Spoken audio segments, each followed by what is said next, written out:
جب تک آپ تعلیم کے نظام کے ذریعے مائنڈ سیٹ نہیں دو گے، کون سا مائنڈ سیٹ؟ بزنس کا مائنڈ سیٹ، اچانک کوئی بزنس نہیں کر سکتا، کیونکہ اس کی اپروچ ہی نہیں ہے۔ میری آپ سے گزارش یہ ہے کہ وہ ہول سیل آپ نے کرنی ہے، آپ کا بیک گراؤنڈ کیا ہے، آپ نے کیا کیا ہوا ہے، میری پہلی گزارش یہ ہے سر، اگر آپ کا مائنڈ سیٹ بزنس کا نہیں ہے، بزنس نہیں کر سکتے، وہ ورچوئل ہے یا فزیکل ہے۔ کیا بولا جی؟ اگر آپ نے بزنس کرنا ہے اور آپ کا مائنڈ سیٹ بزنس کا نہیں ہے، یہ سن لیجئے گا، آپ بزنس نہیں کر سکتے۔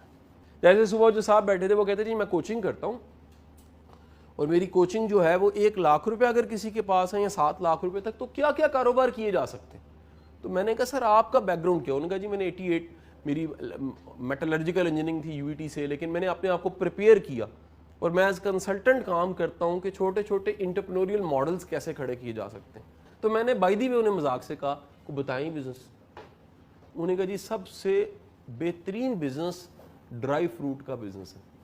اچھا جیسے میرے دماغ میں ڈرائی فروٹ آیا تو کیا آیا؟ چلغوزے اور بادام، اور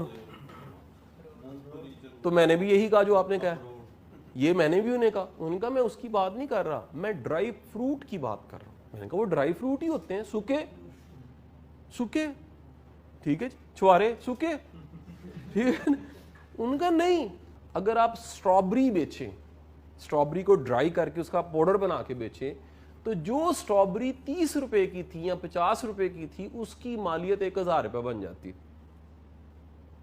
اب درمیان میں کیا چیز آئی ہے جی؟ یہ اسٹرابری ہے، ذرا سنیے گا، یہ اسٹرابری ہے، یہ 50 روپے کی تھی اور یہ یہاں 1000 روپے کی بک رہی ہے۔ درمیان میں کیا ہوا ہے؟ ایک پروسیس ہوا ہے جس کے ذریعے اس کی ہیومیڈیٹی کیا ہوئی ہے؟ نکل گئی۔ ہیومیڈیٹی نکل، جیسے ہیومیڈیٹی نکلی ہے تو اگلے 2-3 کام رہ گئے، ایک پیکنگ اور مارکیٹ کرنا۔ کیا جی؟ آؤٹ آف ہے نا جی آج کل، کیا نام لیتے ہیں، سیزن۔ اسٹرابری چلی گئی ہوئی ہے، دھکے سے تو ہوگی شاید۔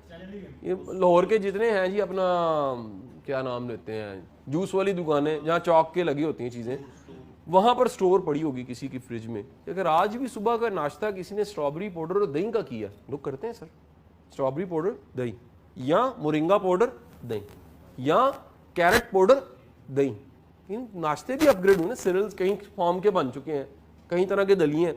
تو مجھے بتائیے گا کہ سر اس 50 روپے والی چیز کا جب 1000 روپے ریٹ لگ رہا ہے، تو جو مرضی نکال لیں ڈال لیں، 60-800 روپیہ بچ رہا ہے۔ اگر آپ نے اس میں کوریئر ڈال لیا اور آپ کہہ رہے ہیں جی کوریئر بھی اس میں شامل ہے، تو تب بھی آپ کہیں نہ کہیں 600 روپیہ بچا رہے ہیں۔ بزنس شروع ہو گیا۔ وہ کہتے ہیں پرابلم یہ ہے کہ ہم ایز نیشن، ہم ایک فلودہ کی دکان بنتی ہے جس کا نام ہوتا ہے یوسف فلودہ، اس کے بعد اس علاقے محلے کی گلی گلی میں فلودہ فلودہ فلودہ فلودہ۔ اب نے کبھی غور کیا کیا ہوتا ہے؟ ہم لوگ نیا کرنے کی بجائے پرانی مارکیٹ کو سیچوریٹ کرتے رہتے ہیں، یہ پرابلم ہے ہماری سر۔ اچھا نیا کیوں نہیں کرتے؟ 2 وجوہات ہیں۔ انرجی کریٹیوٹی پہ لگانے کی بجائے ہم بدخوئیوں پہ لگاتے ہیں۔ ہم فالوور اچھے ہیں، کریٹیو نہیں ہیں۔ سیکنڈ، بہادر نہیں ہیں، پنگے لینا نہیں ہے۔ سر کوئی بھی کامیاب انسان ایک اٹیمپٹ میں کامیاب نہیں ہوتا، 10 بار ناکام ہوتا ہے پھر کوشش کرتا ہے۔